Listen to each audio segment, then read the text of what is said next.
Magandang umaga, narito na ang PTV Balita ngayon. Pinangunahan ni Pangulong Ferdinand R. Marcos Jr. ang pagdiriwang ng ika-84 na taong anibersaryo ng Araw ng Kagitingan.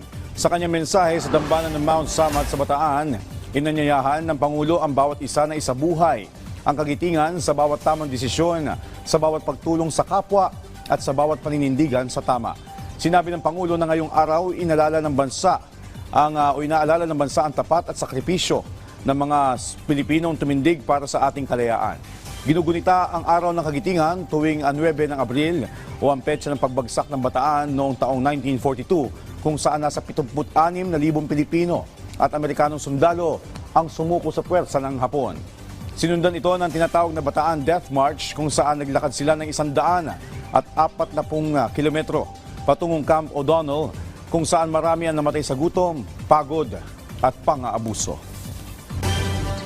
Samantala, nakiisa si Pangulong Ferdinand R. Marcos Jr. sa mga lider ng simbahang Katoliko sa pagdiriwang na ika-75 taong diplomatic relations sa pagitan ng Pilipinas at ng Holy See.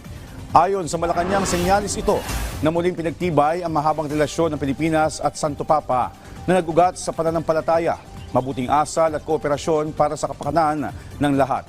Ang selebrasyon ay ginawa sa Ayuntamiento de Manila sa Intramuros upang gunitain ang 7 dekada ng samahan. Itinatag ang diplomatic relations ng Pilipinas at Holy See noong April 8 taong 1951.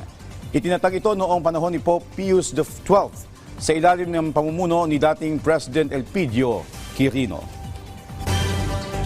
Sa iba pang balita, nagbanta ang Iran na babawiin nila ang 2 linggong tigil putukan kung patuloy na bobombahin ng Israel ang Lebanon.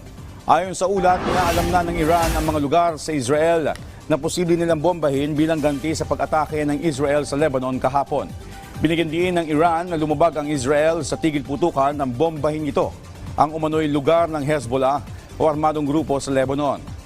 Mahigit sa 200 tao ang nasawi sa pambobomba ng Israel sa Lebanon.